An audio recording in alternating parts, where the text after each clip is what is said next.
Humans have been looking up ever since we've had reasonably flexible necks and a fear of things that jump out from the sky. However, up is more than just a fun direction that tigers occasionally drop out of.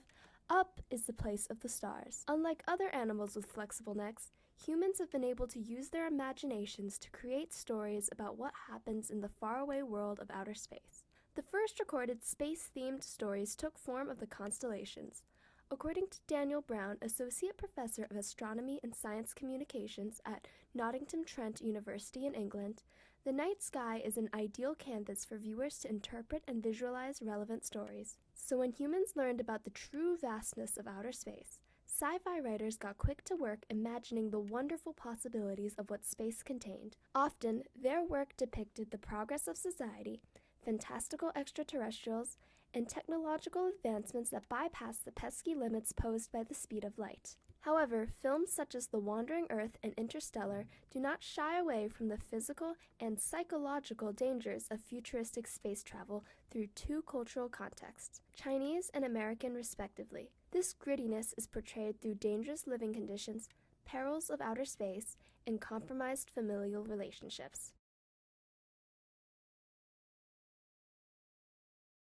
Many sci-fi stories depict beautiful extraterrestrial worlds that give the audience a sense of escapism and adventure through the usage of vibrant colors. However, The Wandering Earth and Interstellar use colors to depict the harsh grittiness of their worlds.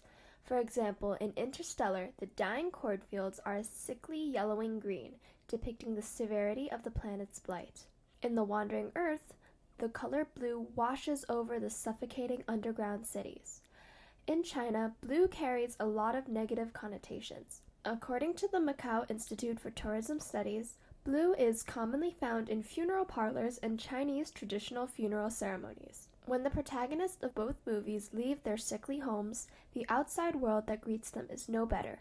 Both worlds are gray, cold, and lifeless. Although The Wandering Earth portrays lifelessness with slightly bluer tones, both films choose very similar grays, showing that cold misery is a universal human feeling, regardless of cultural differences. When in space, travelers spend a lot of time in their spacecrafts, often making it their second home. Many films use warm temperature lighting to make their spacecrafts look homely and welcoming. However, both The Wandering Earth and Interstellar portray their spacecraft as cold, metallic, and lifeless through the usage of cool temperature lighting. Neither spacecrafts are deemed a viable second home for their astronauts. According to Yin Liu, the cinematographer of The Wandering Earth, the crew used practical lighting to make it look more real, adding another layer of grit and reality to the lighting of The Wandering Earth.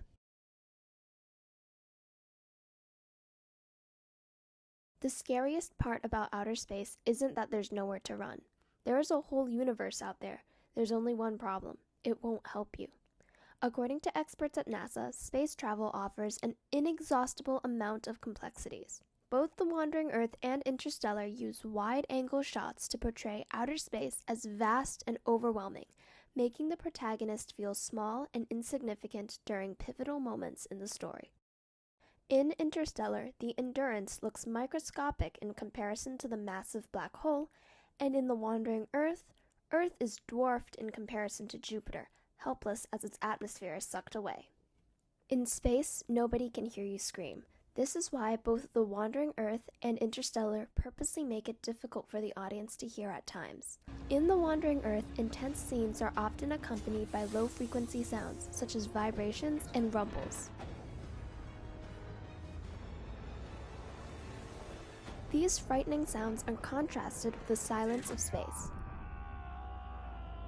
While in space, all sound effects become low frequency and low volume.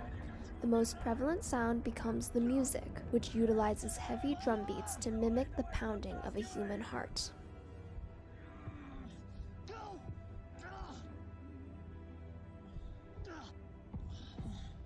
In Interstellar, Christopher Nolan purposely muffles the dialogue during rocket launches and other loud times because, according to an interview with thedenofgeek.com, "I don't like to hang everything on one particular line. Instead, I like to follow the experiences of the character."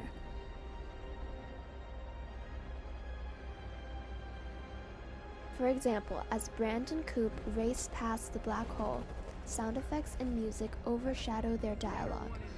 This reflects how small their words seem on the grand scale of outer space.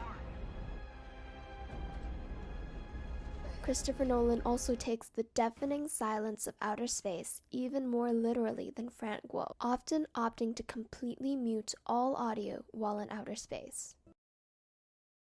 Just like The Wandering Earth, the music reflects the feelings of the character. For example, Cornfield Chase is a tiny, little, fragile piece written by Hans Zimmer that reflects the delicacy of the love between Cooper and his daughter Murph.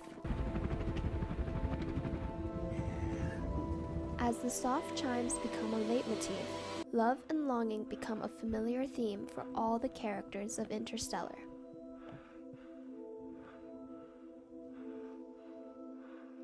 What Happens Now is the final reprise of Cornfield Chase. Find out, tell her. It depicts both the lost time between Coop and his family and the positive influences that have stayed with Murph, even when her dad was not able to stay with her. That's it. We covered the...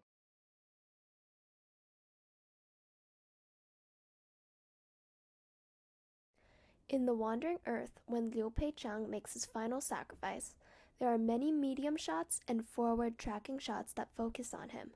These shots allow the viewers to get physically closer to Liu Pei-cheng and feel the weight of his decisions.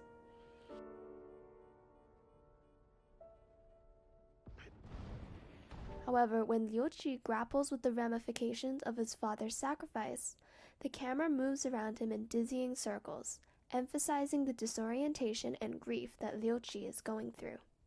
In Interstellar, when Cooper falls into the four-dimensional tesseract, he is portrayed with irregular and shaky camera movements at canted angle shots. Both of these cinematic techniques are used to emphasize Cooper's disorientation and regret. However, once Murph understands the significance of Coop's messages and actions, she is portrayed with more regular and smooth camera movements, medium close-up shots, and close-up shots, all of which are used without cants, showing Murph's stable mental and emotional state. Both films use camera angles and camera movements in different ways to portray the deep and complex relationships between parent and children. This suggests that, while familial love is a universal human experience, no two relationships are the exact same.